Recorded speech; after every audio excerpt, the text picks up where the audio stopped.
বর্ষা মৌসুম এলেই গ্রামে গঞ্জের নদ নদীতে এরকমভাবে টাক জাল দিয়ে মাছ শিকার করে থাকেন।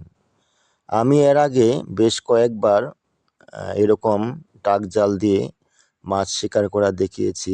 আজ আপনাদের দেখাতে চলেছি নরসুন্দা নদীর একটি অংশে বেশ কয়েকটি টাক জাল দিয়ে মৎস্য শিকারীরা, শৌখিন শিকারীরা মাছ শিকার করছেন।